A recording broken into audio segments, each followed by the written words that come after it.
તો સીધા જે છું મારા સહયોગી બ્રિજેશ દોશી રક્ષા મંત્રી રાજનાથ સિંહ સાથે કરી રહ્યા છે ખાસ વાતચીત कि 2/3 से अधिक सीटों पर भारतीय जनता पार्टी को विजय प्राप्त हो रही है। यह मैं नहीं कह रहा हूं, बल्कि जो चुनावी विश्लेषक हैं और जो सर्वे करने वाली एजेंसियां हैं वह सब भी दावा कर रही हैं। आम जनता तो बोल ही रही है, लेकिन ये सब सारी एजेंसियां भी दावा कर रही हैं। राणा जी, जब भी चुनाव आते हैं हर बात पे मुद्दा आ जाता है। बीजेपी अभी कैंपेन कर रही है, बीजेपी मुद्दा उठा रही है कि कांग्रेस जो है प्रधानमंत्री को गाली दे रही है, अपशब्द का आपने भी कहा अपशब्द। क्या यूं ये मुद्दे पे क्यों ले जाना पड़ रहा है चुनाव को? क्यों ये बात नहीं पड़ रहा है? ये भारतीय जनता पार्टी इसको नहीं ले जा रही है। प्रधानमंत्री के संबंध में इस तरीके से अपशब्दों का प्रयोग करना, मैं उन शब्दों का प्रयोग यहां नहीं कर सकता हूं। प्रधानमंत्री केवल एक व्यक्ति नहीं है, प्रधानमंत्री संस्था है। संस्था की गरिमा को, उसकी प्रतिष्ठा को बनाए रखना स्वस्थ लोकतांत्रिक व्यवस्था में सभी राजनीतिक पार्टियों की और नेताओं की जिम्मेदारी ये बनती है। आलोचना करने के और भी तरीके हो सकते हैं। आप प्रधानमंत्री की नीतियों की आलोचना करिए। तो कांग्रेस आरोप लगा रही है कि प्रधानमंत्री भी जब चुनावी सभाएं करते हैं तब सोनिया गांधी के बारे में हो या पूर्व प्रधानमंत्री मनमोहन सिंह के बारे में भी ऐसे अपशब्द कहा गए थे। क्या बोलते हैं? मैंने तो आज तक नहीं सुना है, कभी नहीं बोला है उन्होंने इस प्रकार की बातें।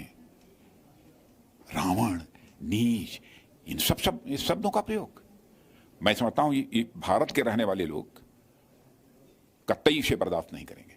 आपके ऊपर विपक्ष एक और आरोप लगाता है कि जब भी चुनाव आते हैं आपको जो है वो हमेशा हिंदू मुस्लिम पे जाना पड़ता है। चुनाव से एंड पहले यूसीसी लाना पड़ रहा है। यूसीसी क्यों लाए? और सिर्फ कमेटी की बात हो गई कि कमेटी हम बनाएंगे और चुनाव से ठीक पहले ये यूसीसी की कमेटी बनाना पहले उत्तराखंड और अब यहाँ यूसीसी यानी यूनिफॉर्म सिविल कोड को लेकर जो लोग ये कहते हैं कि भारतीय जनता पार्टी हिंदू और मुस्लिम के मुद्दे को चुनाव में उछालना चाहती है, सचमुच उनकी बुद्धि पर मुझे तरस आती है।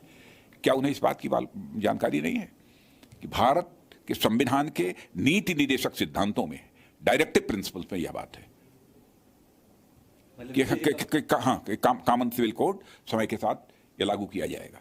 अब वही काम तो हम कर रहे हैं जो लिखा हुआ है संविधान में।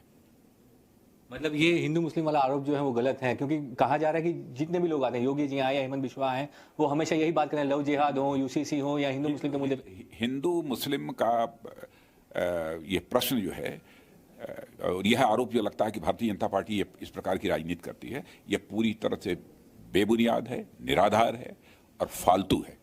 मैं समझता हूं जिस राजनीतिक पार्टी के पास कुछ कहने के लिए नहीं होता है तो भारतीय जनता पार्टी के ऊपर ऐसे ही झूठे आरोप जो चस्पा करने की कोशिश करते हैं। अंतिम सवाल राजनाथ जी, आम आदमी पार्टी दिल्ली से आई है और वो कह रही है कि यहाँ पे कभी विकास नहीं हुआ और इस बार आम आदमी पार्टी की सरकार बन रही है। कांग्रेस भी दावा कर रही है कि उनकी सरकार बन रही है, भाजपा भी कर रही है दावा।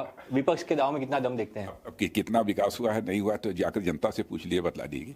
और जब चुनाव परिणाम लगातार 27 वर्षों से जिस राजनीतिक पार्टी की सरकार है, यदि भारतीय जनता पार्टी ने लोगों को छला होता, धोखा दिया होता तो 27 साल से लगातार सरकारें रहती और इस बार 2/3 से बहुमत से सरकार बनने की नौबत आती।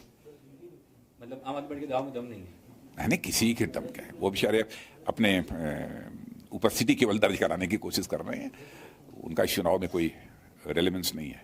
धन्यवाद राजनाथ जी हमारे साथ बात करने के लिए। तो ये थे देश के रक्षा मंत्री राजनाथ सिंह, जिन्होंने स्पष्ट तौर पे कहा कि भाजपा 2/3 बहुमत से सरकार बनाने जा रही है और भाजपा जो है विकास के एजेंडे को लेकर चल रही है। बाकी सब पार्टियां जो है अपनी जमीन बनाने के लिए काम कर रही है। कैमरामैन राहुल के साथ ब्रिजेश दोशी, जी मीडिया, अहमदाबाद।